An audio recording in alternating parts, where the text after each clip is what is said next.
class. Welcome to this MOOC on Sociology of Health and Illness. I am Maureen Kalita, Assistant Professor from the discipline of Sociology, and today in this video we will go by Module 10, Unit 32, that is Understanding about Mental Health. So we'll go once about regarding the learning objectives of this unit. So this unit on mental health will help you in understanding firstly the concept and definition of mental health, the effects of capitalism on mental health, then we'll move on to the concept of mental illness and its features, and then we'll move on to the idea of mental health in Indian society and also the various legislations related to mental health. And lastly, we'll move on to the rehabilitation facilities and the role that social workers play in mental health. So, as we all know, mental health is equally important as physical health. Many a time we tend to neglect when there is something associated with our mental health, thinking it is trivial. It is also seen that individuals tend to abstain from even discussing their mental health with others, fearing the judgment or the stigma associated with it. However, mental well-being is a very essential component of an individual's life, and one ought to understand that mental health does not exist on its own. It is a crucial component of one's overall health. The indicators of a person's mental health include the ability to create and maintain emotional connections with people, to participate in various social roles, and also to recognize, acknowledge, and communicate positive actions and thoughts, as well as to manage emotions such as sadness or happiness. The Society for Health Education and Promotion Specialist, which is called the SHEPS, in 1997, suggested that mental health also involves feeling positive about oneself and others, feeling glad and joyful and loving. Mental health, like mental illness, is also affected by biological, social, psychological, and environmental factors as well. The individual at the core of functioning is surrounded by a social world, which includes family, kinship, employers, peers, colleagues, friends, and also in the very distal end, the society and culture. So, the interaction between individuals and society becomes critical in building healthy communities, which in turn can promote the mental health. Now, we come to the definition of mental health. WHO, that is World Health Organization, defines mental health as a state of well-being in which an individual realizes his or her abilities, they can cope with the normal stresses of life, they can work productively, and also they are able to make a contribution to his or her community. WHO stresses the fact that the mere absence of mental disorders will not imply that an individual is mentally healthy. It is when an individual can function effectively and at the same time can maintain a balance of several factors associated with one's life, that then only we can say that an individual is of a healthy or sane mind. Likewise, Keyes in 1998, he argued that it is important to also study the optimal social functioning of individuals in terms of their social engagement and societal embeddedness. He therefore examined the work of classical sociologists and social psychologists, including in the works of Marx, Durkheim, Seaman, and Merton, to find out indicators of what it means to prosper socially. His conceptual analysis indicates that social well-being consists of 5 dimensions describing a person who is functioning optimally in society. So these 5 dimensions include, firstly, social coherence, that is being able to make meaning of what is happening in the society, what is happening around a person. Then comes the second point, which is social acceptance. Social acceptance merely means a positive attitude towards others while also acknowledging their difficulties. Then, third point is social actualization. The belief that the community has potential and can evolve positively falls under this point. And then we go to the fourth point, which is social contribution. The feeling that one's activities contribute to and are valued by the society is also important. And lastly, the fifth point is social integration. Social integration is a sense of belonging to a particular community. So the person must have a sense of belongingness to where he or she belongs. Now, we will talk about how mental health functions in a capitalist society. As numerous social scientists, including Marx and his followers, have asserted that the advent and take-off of industrial capitalism established a radical individualism in the Western societies. So not only in the Western societies, nowadays we can also see the same impact in developing countries like India. So what happens here? A capitalist economy based on private property, capital accumulation, labor productivity, and the pursuit of profit have affected individuals in one way or the other in this capitalist society. So as a result, what happens to the individuals is that they face anxiety, stress, and so on. And also these reasons, these diseases have now become very common issues faced by the individuals in the fast-paced economy.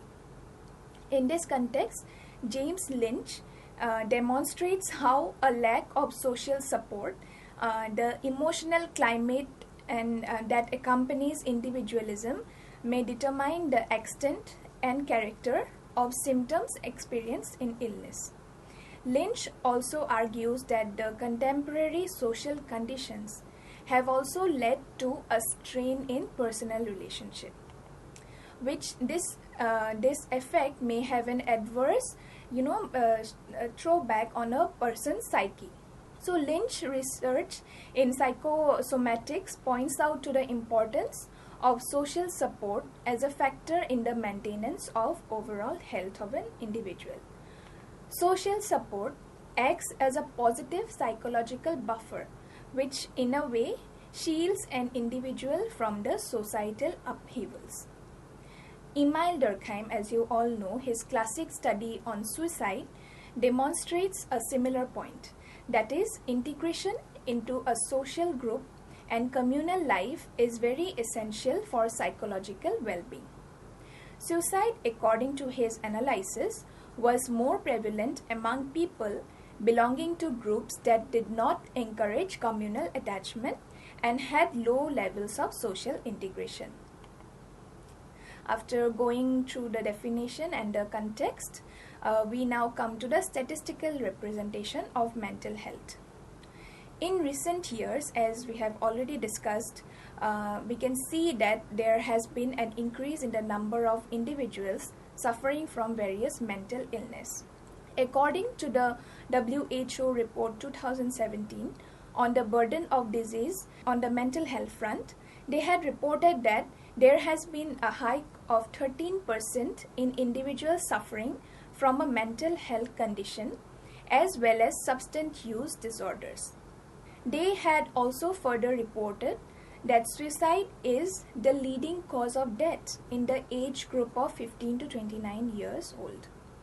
Coming down to talk about the NMHS survey report, which was conducted from 2015 to 16, it undertook 12 states across 6 regions of India. It was found that the lifetime prevalence in the population surveyed was 13.7%. This was the population that required active medical intervention.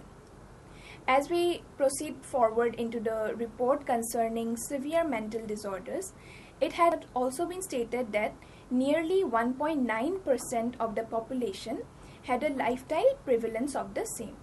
Now, after going through the discussion on mental health, we now come to the concept of mental illness. So in our day-to-day life, we come across a different set of emotional responses. Sometimes we tend to feel happy or sad, and at times we might also get angry. We need not worry about these changes in our emotions, as these are natural and they ought to come to each one of us. In case a particular behavior, thinking or perception overstays, that is beyond a certain period, and it also causes a hindrance to the person's social and functional life, then only it can be presumed that the person is suffering from some mental illness. Mental illness impacts 5 of the major areas, namely our behavior, thought process, emotional responsiveness, sensation, and the cognitive abilities.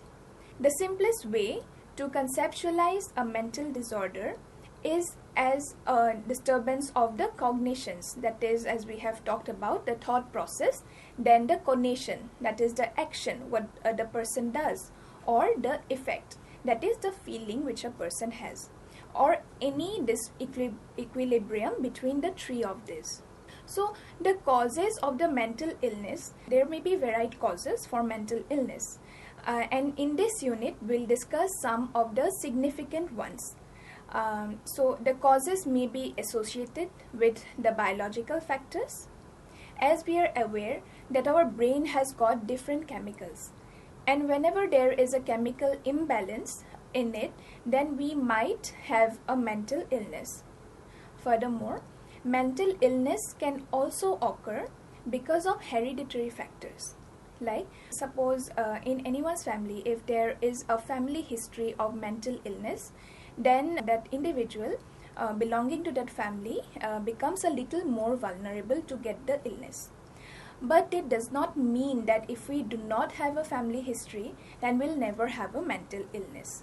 At times, it may also be associated with like any kind of stressors in our life, and inability to cope with the same like stress and other factors may stem out later into mental illness. Moreover, situations like substance abuse may also be one of the reasons, as we are all aware that every individual's ability to take it will not be the same, and so even a less intake too to some people may develop in problems later on their lives, while on the other hand the other person might not have any impact when they're even consuming a large intake. Apart from the above mentioned causes, another effect like traumatic brain injury due to various factors can also develop mental illness in a person. Now, after describing some of the features, we move on to discuss the clinical features of mental illness. There are some like clinical features of mental illness which can vary from one illness to the other. It can be highlighted as symptoms of hyperactivity or hypoactivity, neglecting one's self-care, excessive suspicion without a reason, talking irrelevantly, detachment from the reality, social isolation, problems in memory, sleep, and so on. So these are some of the symptoms which are medically determined to see if a person is facing from a mental illness. Now, after discussing the features of mental illness, we now come to discussing the mental health and the conditions in the Indian context. So, India has a total population of 1.4 billion according to the United Nations World Population Dashboard, and is still growing. So close to 60-70 million people suffer from common and severe mental disorders. India is the world's suicide capital with over 2.6 lakh cases of suicide in a year. WHO statistics say that the average suicide rate in India is 10.9 for every 1 lakh population. The World Health Organization also reports that India has one of the highest rates of depression in the world. There are also many other problems such as we have discussed about substance abuse, Then there are severe mental disorders like schizophrenia and also anxiety disorders. Many people's mental health have been impacted by urban pressures, shifting socio-economic situations, and even the recent COVID-19 pandemic's effects. So these effects have also caused, like different types of effect in individuals' brains, for which they become a victim to mental illness. Though the issue of mental health has received widespread attention in industrialized nations, but there is a significant knowledge gap in developing nations like India about the cases of such issues, effective treatment options, and research. The fundamental foundation of our country's healthcare system needs to incorporate mental health issues. The public healthcare services or system has a very low response towards mental health, especially in India. Studies also show in mental health the levels of public expenditure on it is also very less in low and middle income countries.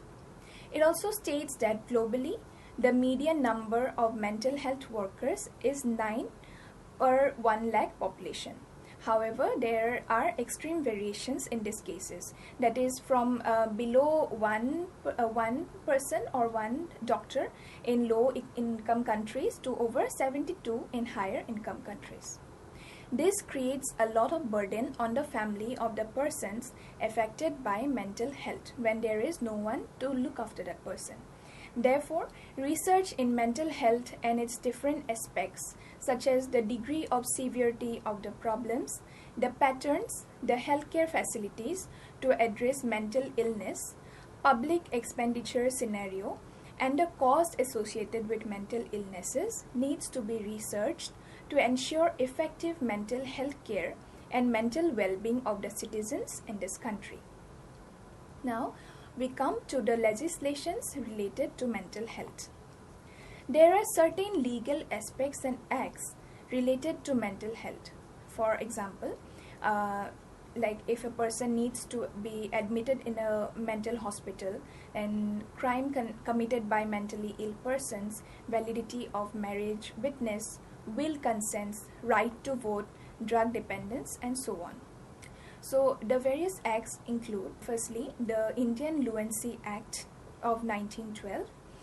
So here the Indian laws related to mental disorders were based on British acts such as English Lunacy Act of 1890.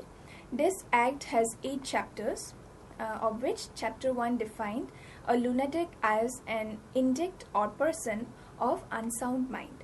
Likewise, in chapter 3, 5 categories of admission methods were mentioned. The categories may be voluntary, reception order with petition, then reception order without petition, inquisition, and as a criminal lunatic. There was a board of visitors appointed by the government for admission of voluntary patients and their care, treatment, and discharge. This is except for exception in criminal cases. Then secondly, we have the Mental Health Act of 1987. The Mental Health Bill became the Mental Health Act 14 of 1987 on the 22nd of May 1987. It came in force by the orders of Government of India on April 1993. There are 10 chapters consisting of 98 sections. Chapter 1 deals with the various definitions. The Act uses the term mentally ill persons and defines it as a person who is in need of treatment by reason of any mental disorder other than mental retardation.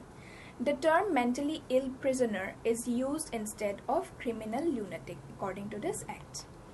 The psychiatric hospital was also replaced by the term mental hospital.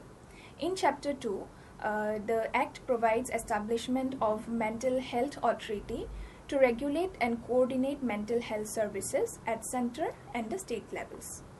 Chapter 3 lays down the guidelines for establishment and maintenance of psychiatric hospitals and nursing homes. Then Chapter 4 deals with the procedures on admission and detention in psychiatric hospital or nursing homes, and the following methods have been incorporated in this regard.